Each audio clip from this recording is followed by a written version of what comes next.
let me come to you, Ernest, and say the same question to you. When you look at the campaign period ahead of Saturday elections, how would you characterize it? Yeah, obvious. I think Doc has said it all. We have a situation where there is no conducive environment for free and fair and democratic elections in this country. Elections are meant to aid democracy, but elections are actually being suffocated within the political environment in which we are operating. So what I would say, in addition to what Doc has already said, is that we lack an institutional framework that promotes democracy, an institutional framework that is citizen-centered. When you talk of elections, you talk of campaigns, we are supposed to be discussing issues affecting citizens, issues where citizens themselves set the pace of what the election issue is. But what we have is a situation where politicians themselves are the ones that are in the game. The citizen has been taken to the periphery. In fact, what we have is a situation that confirms fears that were long held in this country, that as long as we don't have a democratic, people-driven, constitutional and political framework, there can be no meaningful elections in this country. I'm glad that Doc has already spoken to it. The environment robs the elections of meaning. The meaning have become empty rituals. The elections have become empty rituals, which are simply there for the furtherance of selfish, hegemonic interests of elites. Yeah, so when you say that elections have become empty rituals, obviously our viewers would want to have an understanding what is it that you really are talking about. Because at the end of the day, as much as you say elections aid democracy, they are being held when they are supposed to be held in this country. Is that not one of the factors that show that at least there is democracy or practice of democracy? Yeah. When I speak of rituals, I am speaking to something that just happened for the sake of fulfilling a fixture. You know, football teams, you know, they have nothing to play for. Maybe they just want to fulfill a fixture. They fear that if they don't fulfill the fixture, maybe there may be reprisals. So if our elections, maybe if we don't conduct them, then people will dismiss us as an outright autocracy. So for the sake of making sure that people have an impression, I'm glad the Doc spoke to the issues of the international community. People wanted to appease maybe the international community so that at least we will say, no, we are democratic. We hold the elections as and when they are due. But what is the meaning of those elections is the question. Are these elections really aiding democracy?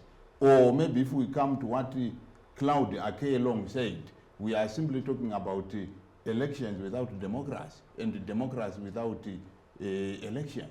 But that being the case, are opposition political parties compelled to participate in elections that you say are a rubber stamp?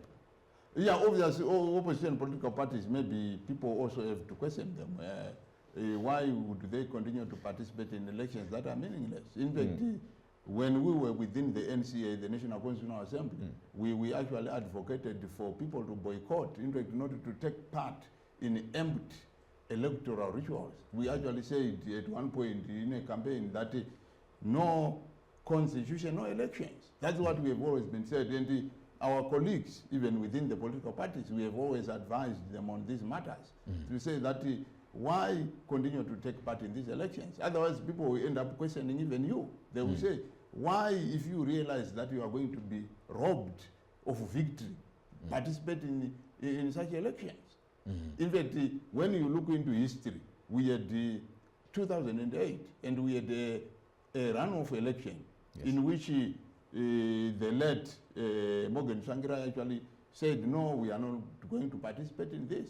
And that actually yielded something, because those elections were dismissed, even at the SADC level, at the AU level. And that ended up resulting in an inclusive government, which at least brought some relief to the people of Zimbabwe. I'm not saying that the inclusive government of 2009 to 2013 was a good boy, but I'm saying that it brought some relief to the extent that some people actually became very happy. But what am I saying here is that elections should aid democracy. But if they are not democratic, there is no way they can aid democracy. They become empty rituals. They become a case of fulfilling a fixture. And what we need is a framework of constitutionalism where we are saying that citizens become at the center of determining what they want. But as it were, as the dog has already said. And obviously the way that citizens do determine what they want in this instance is through the elections, right? Yeah, if they are meaningful, if they can go and say we are voting and our vote is going to be a verdict that carries meaning at the end of the day. You look at what happened in 2008. You know, people voted. And the President Mugabe had the audacity to then say, no, you misvoted. You misvoted. How could you throw away the revolution simply because you have not found sugar or salt? That's what Mugabe said. So in other words, he was saying, citizens, you don't know what you want. It's us who determine what we want. So elections in such an environment where we have people who are tutors, who are superhuman, they become meaningless. And speak on the issues of institutional framework. In your first submission, you really emphasized on the need to deal with the institutional framework and the constitutional framework. Let's deal a bit about that issue. Institutional framework, what are we dealing with? Yeah, I am mindful of the issue of constitutionalism. Yes, the struggle for democratization in this country, yet the constitutional struggle is one of its defining moments. In fact, when we speak about moves towards transition, we cannot help but speak of the National Constitutional Assembly and the protracted struggle that it discharged in relation to the demand for a people-driven democratic constitution in this country.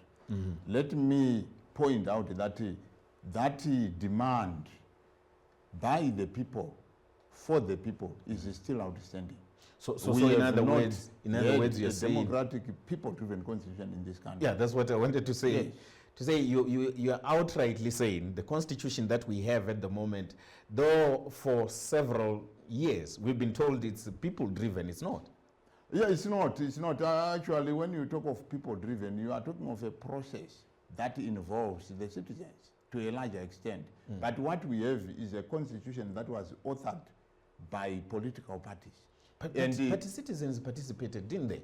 No. They participated on a window dressing basis. When we talk of participation, we are saying citizens should determine what they want. And then they should say, this is what we said. We need a process that is protracted, where you take some time to educate the citizen. You start with the civic education so that people understand what a constitution is. And they define what they want to the extent that they own the constitution. And when citizens own the constitution, it will be difficult for it to be violated. But what we are having is a situation right now where the constitution is violated left, right, and center. It's a constitution that is as good as one that was borrowed from a library. Because what we should be having is where people would have said, we want this, we want this, we want this. A constitution that is a result of an organic, disputation, an organic engagement between citizens to say, this is our charter. What we want is this. We want it to be governed this way. We want our elections to be held this way. And then the people own that process to such an extent that if someone comes with an intention to violate a constitution, the people will stand up against that person. But we don't have that because people were, you know, carried into the constitutional order that we have. People because some people they are arguing that really it will not be fair to say that people were forced into this. That's why there was COPAC that led the... Yes. When you talk of COPAC, what was COPAC? That was a club of political parties. The Monzoras, the Mangwanas. When you talk of COPAC, you are talking of Monzora and the Mangwana. And you are talking of ZANU-PF and the MDC. You leave out the citizen. So what I'm saying is that the African problem, like Dogu Chikerema was saying, is a problem of coloniality. We say we have done away with colonialism, yet we are at the heart of colonialism.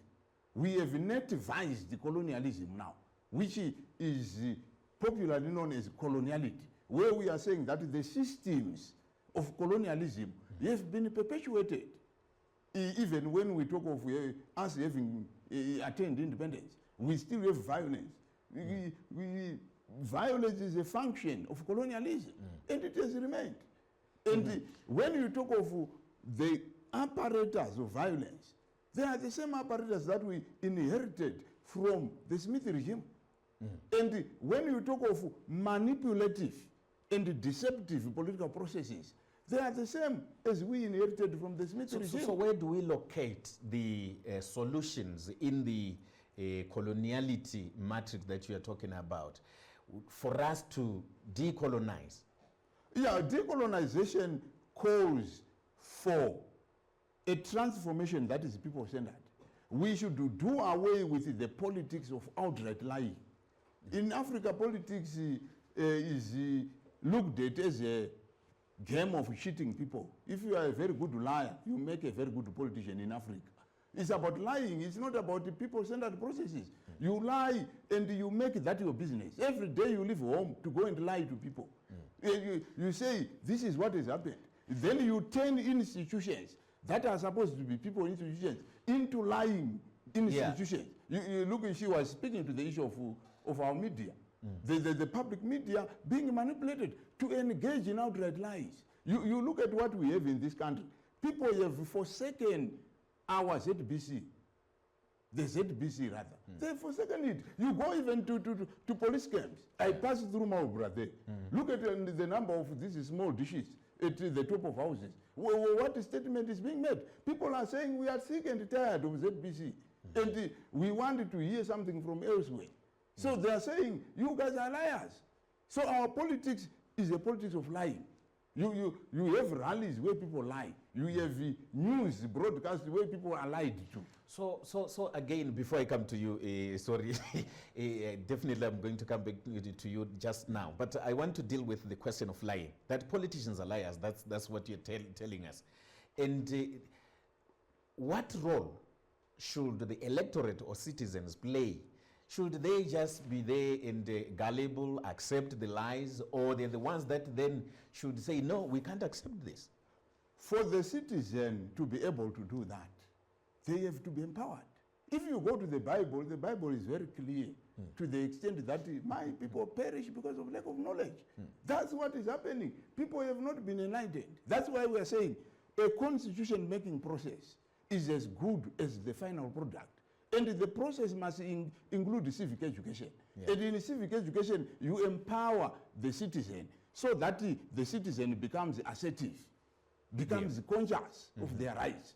And they self-assert to the extent that you cannot then manipulate them. But in our situation, we have deceptive processes. We have processes in which people are carried away, allowed into submission. When you look at our communicative platforms, in fact, not communicative platforms, we look at our information dissemination here. It's rally-centered instead of being citizen-centered. I know of the report that was done by Freedom House the other time. They said that most people who were interviewed, who were talked to for that research, depend on political rallies for political information. Just imagine a rally. A rally is an optic. It's about showmanship. It's about showmanship, which actually defies also the issues of gender sensitivity and what rallies are about men. They're about masculinity. They're about showing off, and so on and so forth. Yeah. Why not have platforms where you organically engage with the citizens? You look at what that other guy talked about is associationalism, where you are talking about association at the village level. Let's talk of community meetings and so on and so forth, so that people can engage heart to heart, not where you say it's mass. Mass communication should actually be abolished. We are no longer in the era of mass communication. We now have tools that should help us live mass communication, because mass communication is mass deception, and our politics is mass politics and mass deception.